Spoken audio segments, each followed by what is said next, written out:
খবর ননস্টপে আপনাদের সঙ্গে রয়েছি আমি সঞ্চিতা। প্রথমেই যে খবর জানাবো, পাঠানকোট বায়ুসেনা ঘাঁটিতে চিরুনি তল্লাশি চলছে। এয়ারবেসের বাইরেও বাড়ানো হয়েছে নিরাপত্তা। গোটা এয়ারবেস এলাকার ব্যাসার্ধ প্রায় 25 কিলোমিটার এবং তার মধ্যে প্রচুর জংলা জায়গা রয়েছে, আছে কিছু পরিত্যক্ত বিল্ডিংও। গত 3 দিনে ভেতরে বেশ কিছু জায়গায় আইইডি প্ল্যান্ট করে থাকতে পারে জঙ্গিরা এবং সে কারণে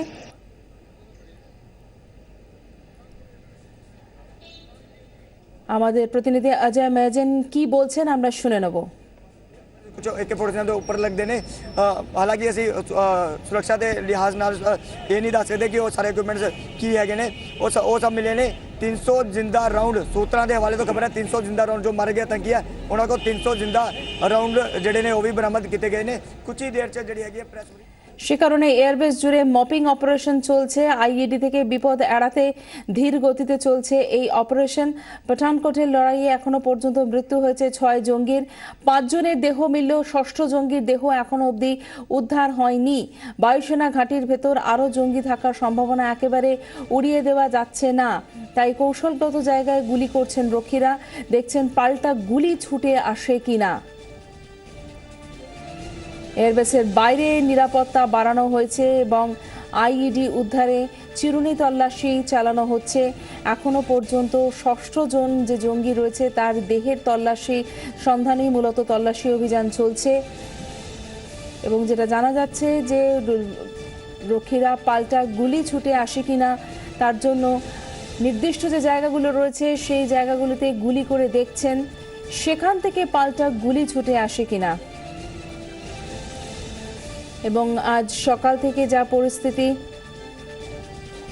সেখানে আইইডি লুকিয়ে রয়েছে কিনা জঙ্গিরা দেখতে কৌশলগত জায়গাগুলোতে রক্ষীরা তারা গুলি করছেন এবং সেখান থেকে পাল্টা গুলি ছুটে আসে কিনা তা দেখছেন।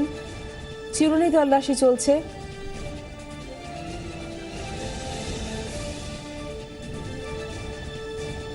পাশাপাশি যে খবর আপনাদেরকে জানাবো, পাঠানকোট হামলার ঘটনায় গুরদাসপুরের এসপি হেডকোয়ার্টার সলবিন্দর সিং এর ভূমিকা খতিয়ে দেখছে এনআইএ। কেন্দ্রীয় গোয়েন্দাদের আতশ কাছে রয়েছেন তার 2 সঙ্গীও। সলবিন্দরের দাবি যে 31শে ডিসেম্বর রাতে গুরদুয়ারাতে প্রার্থনা সেরে তারা ফিরছিলেন। পাঠানকোট থেকে গুরদাসপুর আসার পথে হাইওয়েতে জঙ্গিরা তাদের অপহরণ করে এবং এসপি এরপর দাবি করে যে সেনার পোশাকে থাকা জঙ্গিরা তার এসইউভি গাড়িতে চড়ে বসে এবং সেই গাড়িতে অপহরণ করে তাকে নিয়ে যাওয়া হয় এবং এই ঘটনা সময় এসপির সঙ্গে ছিলেন তার স্বর্ণকার বন্ধু রাজেশ বর্মা এবং রাধুনী মদন গোপাল। আমাদের সঙ্গে এই মুহূর্তে টেলিফোন লাইনে রয়েছেন আমাদের প্রতিনিধি সিজার মন্ডল। সিজার, এখনো পর্যন্ত সলবিন্দর সিং গুরদাসপুরের এসপি তিনি যা বলছেন তার কথা পুরোপুরি বিশ্বাস করছে না এনআইএ গোয়েন্দারা। তারা বলছে যে বেশ কিছু অসঙ্গতি রয়েছে। অসঙ্গতির জায়গাগুলো ঠিক কোথায় রয়েছে এটা একটু স্পষ্ট করতে চাইবো। দেখো সঞ্চিতা, প্রথম কথা হচ্ছে যে এসপি দাবি করেছেন যে তালোড় বলে একটা গ্রাম, যেটা সীমান্তবর্তী একটা গ্রাম, সেখান থেকে তিনি গুরদাসপুরে ফিরছিলেন এবং রাত্রি 10টা নাগাদ তিনি তালোড় থেকে রওনা দেন। তার সঙ্গে ছিলেন রাজেশ বর্মা এবং রাধুনী মদন গোপাল। কিন্তু সব থেকে বড় প্রশ্ন হচ্ছে এই যে সীমান্তবর্তী যে এলাকাটা বলা হচ্ছে সেটা কিন্তু কুখ্যাত এলাকা। এটা মাদক পাচারকারীদের মানে স্বর্গরাজ্য বলা হয় এবং সেই জায়গায় এসপি গেলেন অথচ তার সঙ্গে তার কোনো সরকারি ড্রাইভার ছিল না, তার নিরাপত্তা রক্ষী ছিল না। এই বিষয়টা প্রথম অসঙ্গতির জন্ম দিয়েছে। দ্বিতীয়, তিনি ওই এলাকার বাসিন্দা হয়ে রাস্তা ভুল করলেন। রাজেশ বর্মা গাড়ি চালাচ্ছিলেন, তারা তালোড় থেকে যে রাস্তায় গুরদাসপুর পৌঁছানোর কথা সেই রাস্তায় না গিয়ে তারা কাটানার কাছে চলে এলেন, কলিয়ার ব্রিজের কাছে, এবং সেখানে নাকি তাদের গাড়ি ছিনতাই করা হলো। অর্থাৎ 5 জন সশস্ত্র যুবক সেনার উর্দি পরে তাদের ওভার পাওয়ার করে গাড়িতে উঠে পড়লো।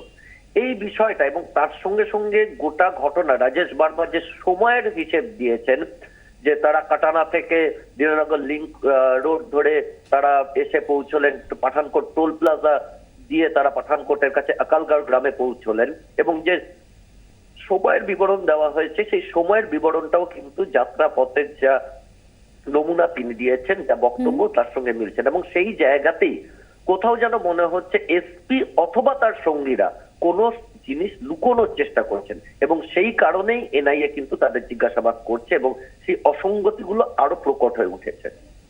ধন্যবাদ সিজার মন্ডল, আমাদের প্রতিনিধির সঙ্গে আমরা কথা বললাম।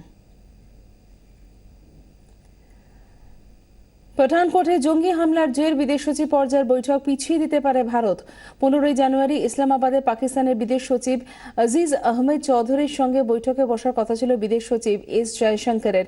তবে পঠানকোটের ঘটনার পর জাতীয় নিরাপত্তা উপদেষ্টা স্তরে বৈঠক করে অন্য আলোচনায় যেতে চাইছে নয়াদিল্লি। সন্ত্রাসবাদ ইস্যুতে এই আলোচনা কেন্দ্রীভূত করতে চাইছে ভারত। পরিবর্তিত পরিস্থিতিতে কি হবে ভারতের পাক নীতি, তা নিয়ে রবিবার ইসলামাবাদে নিযুক্ত প্রাক্তন ভারতীয় হাইকমিশনার এবং প্রাক্তন বিদেশ সচিবদের নিয়ে বৈঠক করেন বিদেশমন্ত্রী সুষমা স্বরাজ। ভারতের দেওয়া তথ্যের ভিত্তিতে পঠানকোটে জঙ্গি হানার ঘটনায় অনুসন্ধান শুরু করেছে পাকিস্তান।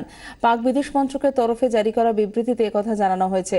বিবৃতিতে আরও জানানো হয়েছে, ঘটনার পর থেকে ভারতের সঙ্গে নিয়মিত যোগাযোগ রাখা হচ্ছে। সন্ত্রাস মুক্ত করতে পাকিস্তান বদ্ধপরিকর বলে উল্লেখ রয়েছে বিবৃতিতে।